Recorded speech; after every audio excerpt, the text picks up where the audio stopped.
Greetings, welcome back. This is Rebecca McCarthy again for CMST 245. We are talking about Chapter 1 on Rhetoric Online. This discussion will be a little bit about counterpublics, what rhetoric is, and a few other concepts and terms. Let's start with the idea of counterpublics, because the last podcast we had, we talked a little bit specifically about publics, this idea of the public sphere and the private sphere and how they are different. Now, if a regular public refers to the mainstream of society, then a counterpublic is a group of people or a public that tends to counter that mainstream ideal. For example, if you have the Girl Scouts, a counterpublic to that Girl Scouts might be the skateboarders, or might be the mod group, or might be the hard rockers. You have one group that tends to, let's say, demonstrate the majority of society's values, and another group that tends to counter those values to some degree. If a major public in our world are a heterosexual group, then many people would say that the gay and lesbian group might be a counterpublic.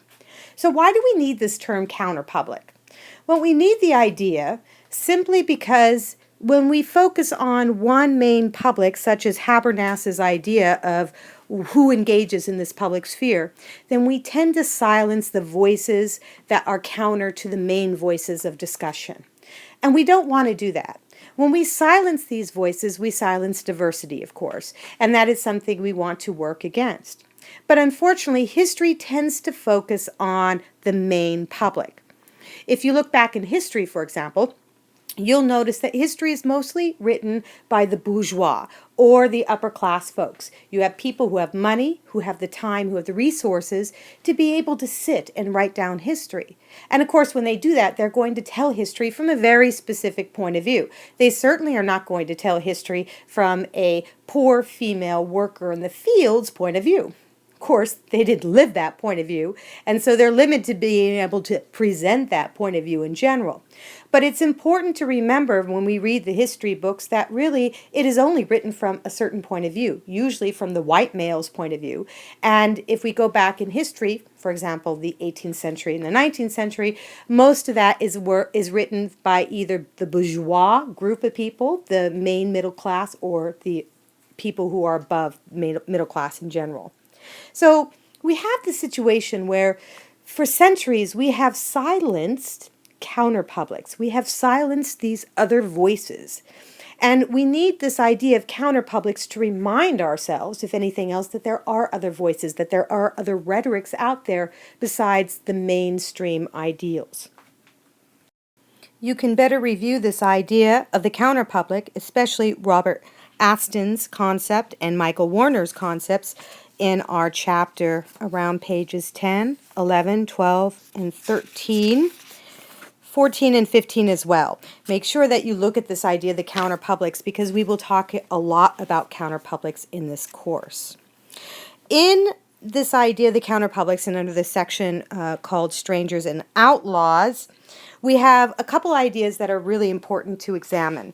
Melissa Deem actually brings up this idea of major versus minor rhetorics. But before we can get into that, let's talk about what rhetoric is, because this is kind of a weird term, and it's a term that is thrown around a great deal. You'll hear it used all the time on the news, especially when they're talking, the news people are talking about politicians. They'll say, Obama's rhetoric about health control or health care, yada, yada, yada. And it's usually presented in a negative way. Rhetoric is bad. It's meaningless words.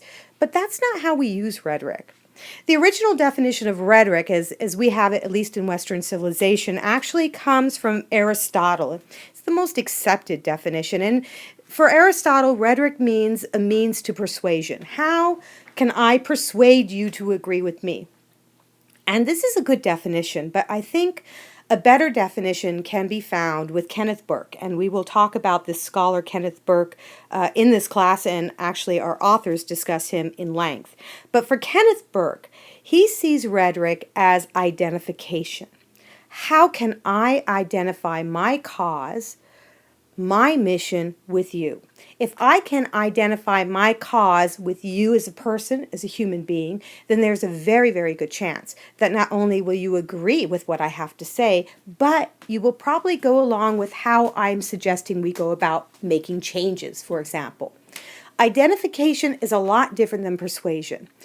Persuasion consists often of a lot of tricks. I can persuade somebody with fancy speech, for example. But identification is different. Identification means that my values and your values are somehow coming in line together. And because our values are becoming in line, we are seeing each other as kindred spirits. And if you can make that happen, you can become President of the United States. Identification is far more powerful than simple persuasion, which is why when we talk about rhetoric, we talk about the different ways in which identification is created between publics, between individuals, institutions, ideals, so on and so forth. Rhetoric itself, then, just refers to the different ways in which I try to create identification. And there is a myriad of ways to do this, right?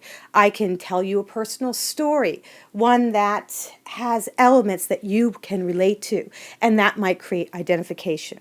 I may play on your sense of class, and maybe we are both from the same working class roots, and by discussing that, I start to create identification. Maybe identification is created through our understanding of religious values, of social values, of ethical values. So it's important to look at rhetoric specifically as how we create identification with each other, with groups, with publics, so on and so forth, including counterpublics, because it's very, very important that counterpublics need, even more so than major publics, to create identification. So let's go ahead now and consider this idea of major and minor rhetorics and how they function. Now, under Strangers and Outlaws, and that's on page 15, Melissa Deem challenges this idea that a counterpublic, that there's a specific counterpublic that specifically challenges the major or the major public in general, or the bourgeois public. She wants us to look at this idea that rather there being this wonderful binary between a major public and a minor public, that what we have actually are just minor rhetorics. That is, rhetorics that don't necessarily function on a rational, critical sphere, but as a way to disrupt the major rhetoric that may be going on. So she gives us, we have some examples here. For example, the anonymous group. The anonymous group offers a lot of various form of rhetoric in order to counter the way things are, if you will. There are other hacktivist groups, that is, groups that are willing to hack into the system and to change how the system actually is presenting itself in general. By using minor rhetorics, we can actually find a way to disrupt and even hopefully move the major rhetoric that may be going on in society. Once again, the major rhetoric tends to focus on those values, those ethics, those concerns, those beliefs in which the majority of the public believe in. Our authors end this particular chapter by just giving us an overview of new media research, and you'll find that starting on page 17. Now, this is important because you're going to be exposed to some terms and some ideas and even some researcher and theorists that we will be discussing over and over again. So you'll want to take some time to skim this area and become kind of familiar with certain concepts and ideas. For example, we're going to talk a lot about online gaming and how that actually affects things, the security of Facebook and how that functions as a public space as well. There's discussion about YouTube, MySpace, Flickr, and a bunch of other different forms of social media.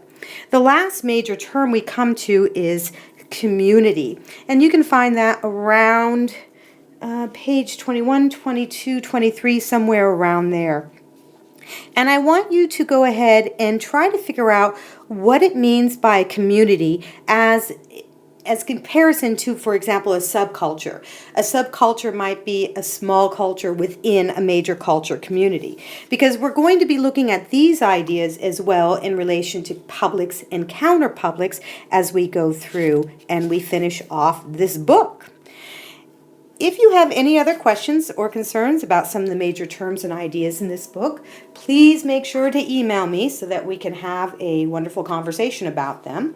And otherwise, I want to wish you good reading, good thinking, and I can't wait till we have a wonderful discussion about all these terms and ideas on the discussion board. Thank you so very much, and I will see you on the boards. Goodbye.